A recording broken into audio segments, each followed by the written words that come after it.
अब हम आपको टोक्यो लेकर चलेंगे क्योंकि अगले महीने टोक्यो में ओलंपिक खेलों का आयोजन होने वाला है और टोक्यो से हमारे पास आज ओलंपिक गेम्स विलेज की नई और शानदार तस्वीरें आई हैं।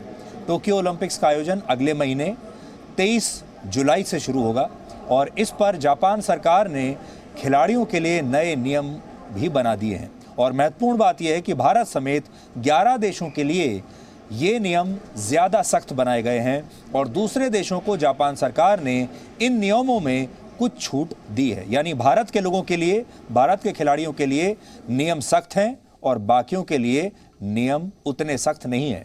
अब बहस इस बात पर हो रही है कि सभी खिलाड़ियों के लिए नियम एक जैसे क्यों नहीं। इस विश्लेषण में हम आपको यही समझाने की आज कोशिश करेंगे। सबसे पहले आपको नए नियमों के बारे में बताते हैं।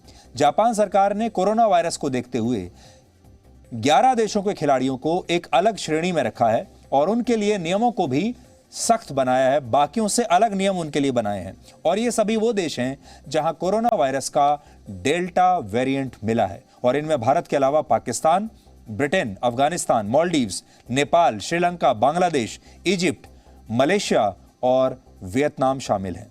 जापान सरकार के नए नियम कहते हैं कि इन देशों से टोक्यो ओलंपिक्स में हिस्सा लेने के लिए आने वाले खिलाड़ियों को जापान आने से पहले 7 दिन तक हर रोज अपनी कोरोना की जांच करानी होगी। कोरोना वायरस की जांच हर रोज 7 दिन तक होगी। ये खिलाड़ी अपने इवेंट से यानी अपने मैच से सिर्फ 5 दिन पहले ही जापान पहुंच सकते हैं और इन 5 दिनों में भी 3 दिन उन्हें क्वारंटीन करना होगा। यानी खिलाड़ियों को मैच से पहले प्रैक्टिस करने का कोई मौका ही नहीं मिलेगा और जापान पहुंचने के बाद भी हर दिन इन खिलाड़ियों का कोरोना टेस्ट किया जाएगा हर रोज। और ये नियम सिर्फ इन देशों के खिलाड़ियों के लिए हैं। बाकी देशों के खिलाड़ियों के लिए ये नियम इतने सख्त नहीं बनाए गए हैं।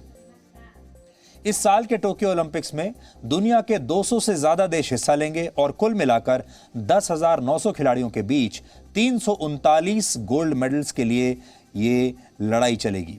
लेकिन भारत समेत इन 11 देशों के खिलाड़ियों के लिए ये ओलंपिक खेल ज्यादा मुश्किल रहने वाले हैं क्योंकि वो ना तो मैच से पहले प्रैक्टिस कर पाएंगे और कोरोना की वजह से क्वारंटीन में रहने का दबाव भी उन पर पड़ेगा।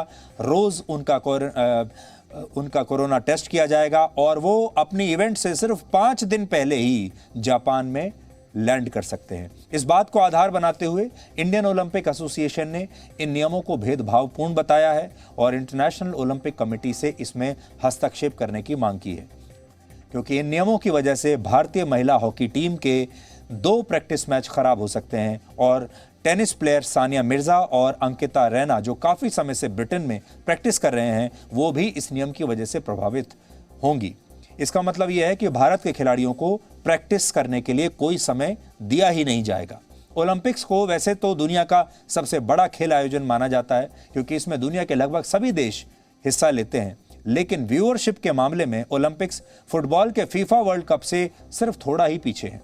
2016 के रियो ओलंपिक्स के ब्रॉडकास्ट को पूरी दुनिया में 320 करोड़ लोगों ने देखा था, जबकि 2018 के फीफा वर्ल्ड कप को 357 करोड़ लोगों ने देखा था। अगर क्रिकेट की बात करें तो 2019 का आईसीसी वर्ल्ड कप पूरी दुनिया में 160 करोड़ लोगों ने देखा था। आज हमने टोक्यो से आपके लिए एक विशेष रिपोर्ट तैयार की है जो आपको जरूर देखनी चाहिए। आप टोक्यो तो नहीं जा पाएंगे ओलंपिक खेल देखने के लिए, लेकिन आज से ही हम आपको ओलंपिक खेलों के बारे में रिपोर्टिंग जरूर दिखाएंगे। आज अब आपके लिए पेश है पहली रिपोर्ट।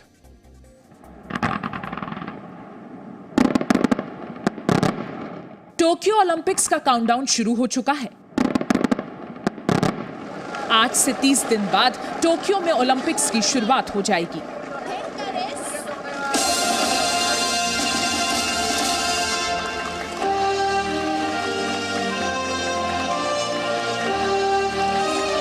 पूरी दुनिया जब कोरोना के कहर से जूझ रही है, ऐसे मुश्किल समय में टोक्यो ओलंपिक्स के लिए जापान ने हर संभव तैयारी की है।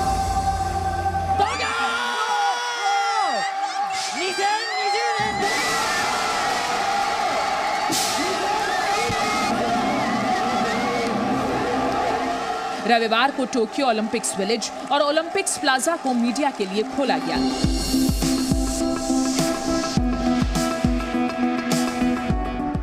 इस ओलंपिक्स विलेज में 11,000 खिलाड़ी रहेंगे। इन खिलाड़ियों के लिए वर्ल्ड क्लास सुविधाएं हैं। कोरोना काल में जहां लोग एक दूसरे से दूर हो रहे हैं, वहीं टोक्यो ओलंपिक्स लोगों को यूनाइटेड बाय इमोशन का संदेश दे रहा है। ओलंपिक्स विलेज में खिलाड़ियों के रहने के लिए 23 बिल्डिंग हैं, जिसमें 12,000 खिलाड़ी और सपोर्ट स्टाफ रह सकते हैं। ये ओलंपिक्स विलेज का मीडिया सेंटर है। यहाँ कैफेटेरिया बनाया गया है। खिलाड़ियों के रहने के लिए जो अपार्टमेंट बने हैं, उनमें कॉमन रूम के साथ हर सुख सुविधा मौजूद है। खिलाड़ियों के लिए वर्ल्ड क्लास जिम, ग्राउंड तक लाने ले जाने के लिए बस भी तैयार है। अब सिर्फ खिलाड़ियों का इंतजार है। हर जगह पर सोशल डिस्टेंसिंग का खास ध्यान रखा गया है। स्टेडियम में क्षमता से सिर्फ 50% दर्शक की इजाजत है। किसी भी स्टेडियम में ज्यादा से ज्यादा 10,000 दर्शक ही मौजूद रह सकते हैं। इतने बड़े आयोजन में दर्शकों की मौजूदगी को कम करने से स्थानीय लोग खुश नहीं हैं। まあね、世界中のイベントなんで、せっかくするのにね、無観客っていうのはさすがにどうなのかなっていうのもあるし、やるんであればね、多少なりとも観客が入れた方がいいんじゃないかとは思います。 हालांकि कुछ ऐसे लोग भी हैं जो मानते हैं कि कोरोना को देखते हुए स्टेडियम में दर्शकों की इजाजत होनी ही नहीं चाहिए। 正直なところこのコロナの中で人数というよりはこんなに人を集めてやっぱクラスターとかが怖いなっていうのは正直にあるので、人数関係なしにここは無観客がいいんじゃないかなっていうのは個人的に思ってます。 कोरोना से निपटने के लिए खास तैयारी की गई है। ओलंपिक्स विलेज में ही आइसोलेशन एरिया बनाया गया है। इसे फीवर क्लिनिकल आइसोलेशन एरिया का नाम दिया गया है। इन तैयारियों को देखकर ये तो कहा ही जा सकता है कि कोरोना के कहर के बावजूद जापान में ओलंपिक्स का शानदार आयोजन होने वाला है। हालांकि ओलंपिक्स के दौरान कोरोना संक्रमण न फैले, इसके लिए उन 11 देशों के लिए खास नियम बनाए गए हैं जिन देशों में कोरोना का डेल्टा वेरिएंट मिला है।